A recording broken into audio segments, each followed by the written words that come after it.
లేకుండా అక్కడ మీటింగ్ జరిగిందే లేదు. అపోజిషన్తో తలనొప్పి కారణంగా ఆ రచ్చ జరుగుతుందా అంటే అదీ కాదు. అధికార పార్టీలో పంతాలు పట్టింపులు మున్సిపల్ ఆఫీసుని వివాదాల వేదికగా మార్చేస్తున్నాయి. మంత్రివర్గీయులు చైర్మన్ మద్దతుదారులు ఢీ అంటే ఢీ అంటుండడంతో ఆ మున్సిపాలిటీల రాజకీయం గందరగోళంగా తయారవుతోంది. చైర్మన్ని కుర్చీ దించేందుకు మంత్రి అనుచరుల వ్యూహాలు, మినిస్టర్ ఎత్తుల్ని తిప్పికొట్టేందుకు చైర్మన్ వర్గం కుస్తీ పట్లతో అధికార పక్షం పరువు రచ్చకెక్కుతోంది ఆదిలాబాద్ జిల్లాలో.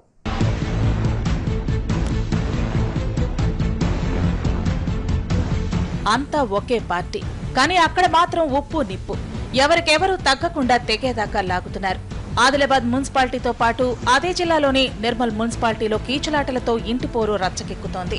మంత్రితో వర్గం, మున్సిపల్ చైర్మన్ది మరో వర్గం. ఎవరికి వారు ఠీ అంటే ఠీ అంటున్నారు. ఓవైపు ఏ ఎన్నిక జరిగినా కారు రయ్యన దూసుకుపోతుంటే ఈ స్థానిక సంస్థల్లో మాత్రం విభేదాలతో పార్టీ పరువును బజారుకేడుస్తున్నారు.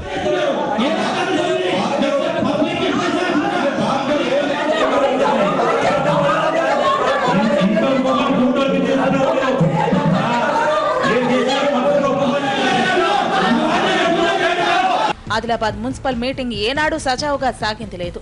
కొట్లాట లేకుండా, కనీసం పోట్లాడుకోకుండా ఆ సమావేశం జరగదని ఫిక్స్ అయిపోయారు పబ్లిక్ కూడా. ఆదిలాబాద్ మున్సిపల్ చైర్మన్ రంగినేని మనీషా వర్గం, మంత్రి జోగురామన్న వర్గం మధ్య కౌన్సిల్లో పచ్చగడ్డి వేస్తే భగ్గుమంటోంది. బహిరంగ విమర్శలు, ఆరోపణలతో మున్సిపల్ మీటింగుల్లో చిన్నపాటి యుద్ధాలు జరుగుతున్నాయి. చైర్మన్ అక్రమాలకు పాల్పడుతున్నారని మంత్రివర్గానికి చెందిన కౌన్సిలర్లు సమావేశంలోనే బహిరంగ విమర్శలకు దిగుతుంటే, మంత్రి జోగురామన్న కక్షపూరితంగా తమను ఇబ్బందులు పెడుతున్నారని చైర్మన్ వర్గం ప్రత్యారోపణలకు దిగుతోంది.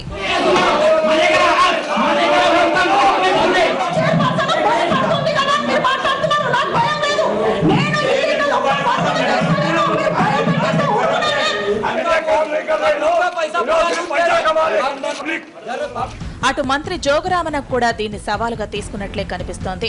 మున్సిపల్ అధికారులతో సమీక్ష సమావేశాల్లో మంత్రి ఓ రేంజ్ లో విరుచుకుపడ్డారు.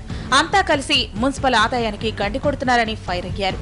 మంత్రిగా తన మాటకు ఏమాత్రం విలువ లేకుండా పోతోందంటూ మున్సిపల్ ఇన్ఛార్జి కమిషనర్ పై మండిపడ్డ మంత్రి ఎవరిని చూసుకుని రెచ్చిపోతున్నారంటూ ప్రత్యర్థి వర్గాన్ని పరోక్షంగా టార్గెట్ చేశారు.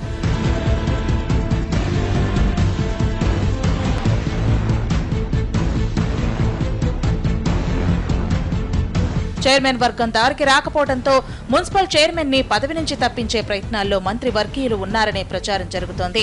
చైర్మన్ వర్గీయులైన కౌన్సిలర్లను తమ వైపు తిప్పుకుని మెజార్టీ లేకుండా చేయాలనేది కొందరు నేతల వ్యూహం అంటున్నారు.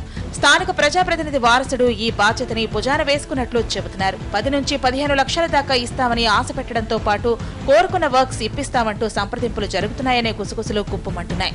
అయితే ఎప్పుడెలా వ్యవహరిస్తాడో తెలియని సదరు ప్రజాప్రతినిధి కుమారుడి మాటలు నమ్మితే అసలుకే ఎసరొస్తుందని కౌన్సిలర్లు ఈ ఆఫర్ కి అంతగా రియాక్ట్ కావటం లేదని సమాచారం. మరోవైపు మంత్రితో తాడోపేడో తేల్చుకునేందుకే సిద్ధమైన చైర్మన్ కూడా తమ కౌన్సిలర్లెవరూ చేజారిపోకుండా జాగ్రత్త పడుతూనే ప్రతిపక్ష పార్టీ కౌన్సిలర్ల మద్దతు కూడగట్టుకుంటున్నట్లు ప్రచారం జరుగుతోంది. ఇటీవలి మున్సిపల్ బడ్జెట్ సమావేశానికి ముందు తన వర్గం కౌన్సిలర్లతో మున్సిపల్ చైర్మన్ క్యాంప్ కి కూడా వెళ్లొచ్చారట.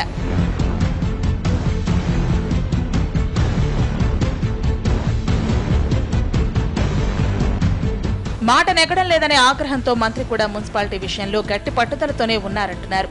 తాజాగా అంతగా ప్రాధాన్యం లేని ప్యానెల్ కమిటీ సమావేశాన్ని మంత్రివర్గం కలెక్టర్పై ఒత్తిడి తెచ్చి వాయిదా వేయించడం చర్చనీయాంశమైంది. ఆ మర్నాడే జరిగిన మున్సిపల్ బడ్జెట్ సమావేశం సైతం రసాభాసగా ముగిసింది. రామన్న వర్గానికి చెందిన కౌన్సిలర్లు ఎజెండా కాపీల్ని చించేసి నానా హంగామా చేశారు. ఆదిలాబాద్ తో పాటు నిర్మల్ మున్సిపాలిటీ వర్గ విభేదాలు అధినాయకత్వం దృష్టికెళ్లినట్లు సమాచారం. 2 వర్గాల్ని పిలిపించుకుని మంత్రి కేటీఆర్ అసలేం జరుగుతోందో కనుక్కునే అవకాశం ఉందంటున్నారు. పార్టీ పరువుని బజారు కీడిస్తే ఎంతటి వారిపైనైనా కఠిన చర్యలు తప్పవన్న సంకేతాలిచ్చే అవకాశాలు కనిపిస్తున్నాయి.